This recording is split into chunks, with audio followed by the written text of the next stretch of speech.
may bago pong statement ha, may isa-isa pong panayam, may statement po itong si Department of Justice Secretary Rimulya patungkol po dito sa investigasyon ng International Criminal Court. Oy, ano ito? Development ito ha? Paano ito? Change of tune ba ito? Nauuso ito, ka-coffee ha? Pero may kondisyones, ka-coffee.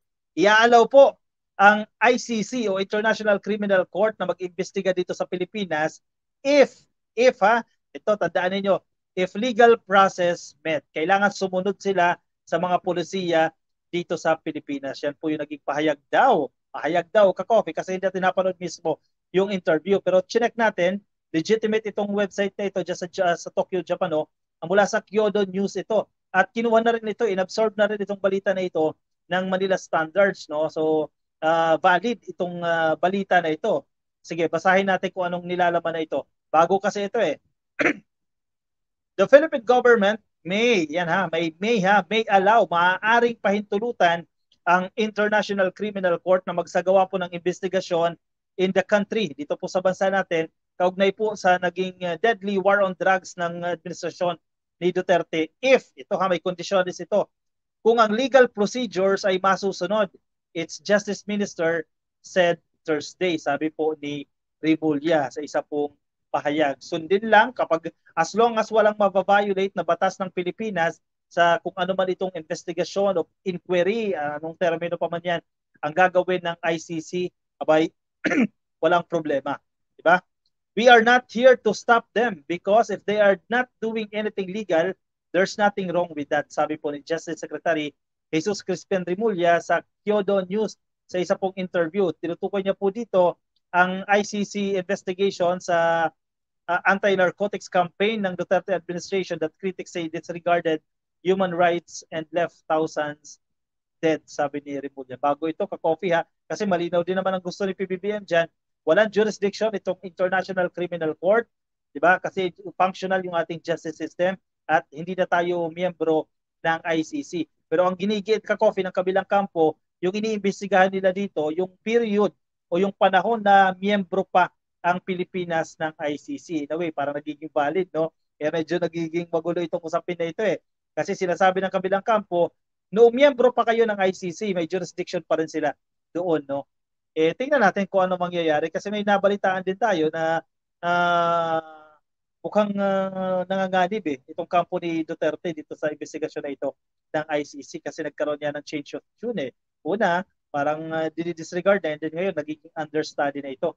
If they are getting statements, they are getting evidence, it's okay. Sabi po ni Rimulya, nagsasalita niyan ha, kung mangangalap sila ng mga pahayag o statement at kung mangangalap sila ng mga ebidensya, okay din po yan. Sabi ni Rimulya sa kung gagawin man yan ng mga ICC investigators. But we have to clarify many issues, especially about procedure. Dito tatagal yan. Kasi ang DOJ, tinanong na sila dyan, napanood natin yan sa isang interview, kung nagkaroon na ba ng pakikipag-ugnayan ng ICC o kung ano man po sa DOJ, wala po. Walang ganyang usapan. Posible, yung sinasabi dito ni Harry Roque, na nandito na raw yan, nagpapabalik-balik daw po itong investigador na ito sa law firm na tumutulong daw ito para sa mga allegedly biktima as a tourist, di ba?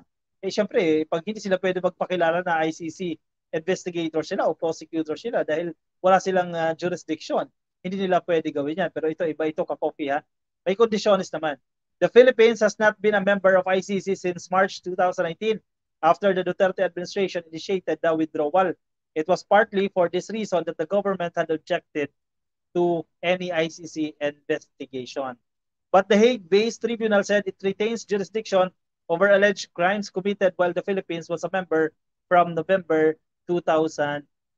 So yun ang iginigit ng ICC dito eh. Member pa kayo. So yung period na yan na allegedly may mga naganap na violence, na violations against human rights, eh, may pananagutan ng Pilipinas dyan. Ayun lang. Kinakailangan talaga nila mag-coordinate dito sa Department of Justice. Hindi sila basta-basta pwedeng maghimasok dito, no?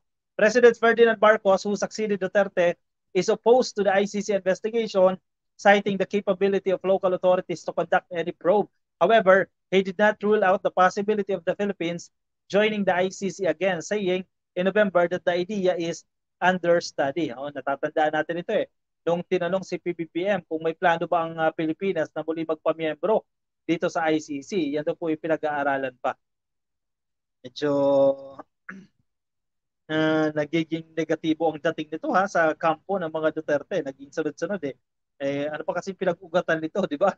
Confidential funds na ginastos ng 11 days.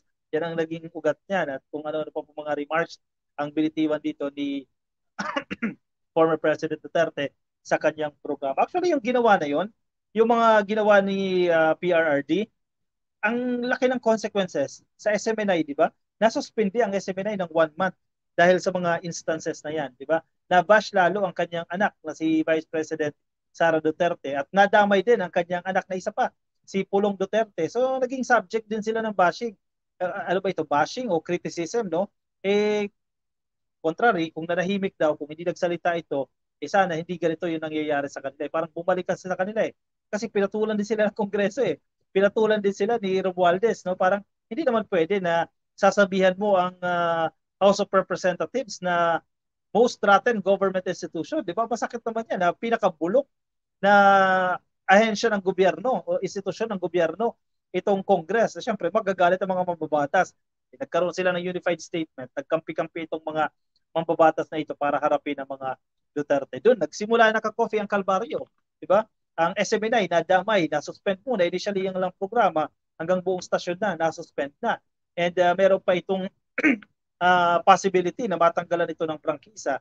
Di ba? Ang daming naging negative consequences dahil sa mga issue na ito. Di ba? Dahil sa mga statement na binitawan ni Vice President ni Presidente Rodrigo Roa Duterte. Dante Abude, wala kang kwentang vlogger, dapat sa iyo i-block. Uy, ba't nandito ka, Dante?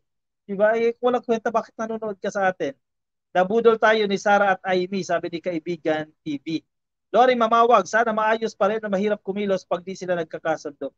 Yan ang objective, ka-coffee. No? Pero syempre, kailangan mong balansehin sino bang presidente at sino ang vice-presidente. So kailangan mag-giveaway. Di ba? May mag-giveaway dapat yan. May kailangan, ano ito, out of courtesy, respeto. Di ba? Pag may money involved, ingay ng mga Duterte, sabi ni Gardo Zapo. Ngayon, may init tuloy na usapin ngayon. Itong biruin mo ha, 51 billion pesos ang allotment. Allegedly ha, wala pa mga ebidensya dyan, pero 99% daw, sabi ng chairman ng Committee on Appropriations, 99% sigurado siya na itong 51 billion na allotment sa distrito dyan sa Davao during the term of Duterte, di ba, para sa anak. Nagsiselos ngayon yung ibang distrito. Bakit hindi kami nabigyan? Sana umunlad din sana kami. Ang problema, kayo lang ang umunlad. Kayo lang ang naging develop. Pero paano yung mga mahihirap na probinsya? Samar, di ba? Ilang bahagi pa ng Mindanao, mahihirap pa rin nananatili dahil hindi nakatanggap, hindi nabigyan ng ganyang kalaking pondo. Yun ang kine-question ngayon, di ba? Iba rin eh. Ano sa inyo dyan? Sige, comment ang inyong opinion dyan sa ating comment section. Sige, at basahin natin ang inyong mga opinion. Ang ama, Chinese drug protector. Ang mga anak ay king at queen smuggler, sabi ni Cardo Story. Olive Lopez, hello po sa inyo. Ay Little Danger, isa ka din ka-coffee ha? Bobo ka din ba? Manood ka nga kay Badong Aratiles para may matutunan ka. Pasensya na, hindi natin pinapanood yan si Badong Aratiles. Naiba tayong directions eh. Pero ba't nandito ka? Little Danger? Danger? Danger? Bobo pala ako eh. Bakit dito ka nanonood sa akin? Di ba? Sana lipat ka. Doon ka lang kay Badong Aratiles manood. Ba't nandito ka sa atin? Teresita Lingkod. Oy, nako. Si Zaldico ang nag-akusa. May kaso naman ng graft and corruption. Konting respeto naman po. Kung ayaw nyo sa opinion ni Ka-Coffee, free naman kayo na manood, wag manood. Di naman po kayo pinipilit manood. Exactly. Di ba? Para wag kayo ma-stress dyan. Di ba? Sabi nga ng anong theory nga yan sa communication, i-avoid mo yung mga bagay na nagbibigay sa inyo ng stress. Kung sa tingin nyo, ito nagbibigay ng stress yung ating discussions dito sa mga issues na ito na factual naman, may ebidensya naman tayong pinakita dyan, kung nagbibigay ito ng stress, hindi mo yung panoorin, di ba? Iwas stress ka na lang din. Maritza Ona, happy viewing sa inyo na sa Facebook, kay Julian Isagani, nakikinig din sa atin, kay Olive Lopez, kay Aline Yap, shoutout po sa inyo. Insaymada vlogger ka. Ano ito? Insaymada vlogger ka. Tama, bobo ka din, sabi ni Teresa Lingko. Di ba nandito ka? Bakit ka nakikinig ngayon? Ang dami na kapasok dito sa ating live stream ha. Franchel, lumabas ngayon ang mga di magagandang kaso sa mga Duterte. Exactly, ngayon naglalabasan yan. Dante Abude, bakit ka nag-delete ng comment mo? Kung ayaw nyo makinig sa katotohanan, hindi wag dito, GU lol. na ito. Nagdi-delete ba? Hindi ko nakikita pag nagdi-delete eh. Ako hindi ko dinidelete, hindi ko rin hinahide. Bahala kayo dyan kung inyong anong sasabihin niyo dyan, di ba? Kiniklik ko pa nga yan eh. Yung mga komento nyo, nag-a-appear pa dyan sa screen eh, kahit negative yan eh. Kasi entitled kayo dyan sa inyong opinion, but be respectful sa binibitawan mong opinion, di ba? Sige, yung mga nakapasok sa atin, baka hindi pa mga ka-coffee yan. Baka hindi pa kayo nakasubscribe, hindi ka pa nakafollow sa ating Facebook page at nagmo-monitor sa atin. Sige, i-click nyo na yung follow dyan sa taas ka-coffee para isa ka na rin ganap na ka-coffee. At kung nasa YouTube ka, i-click mo na rin ang subscribe. Dario De Leon, go, go, go lang ka-coffee, supportado kita. Next, thank you sa inyo. Dario De Leon, Manuel Bareno Jr. nasa Facebook, kay Maritza Ona, kay Julian Isagani, shoutout po ulit sa inyo dyan sa Facebook na nakamonitor. At kunin nyo lang ka-coffee ang inyong kape at move on tayo sa ating next topic para medyo maganda-ganda yung ating discussion. Sige, ilagay lang dyan ang inyong mga opinion, ang inyong reaction dyan sa ating comment section. No? Basahin natin yan maya-maya lang.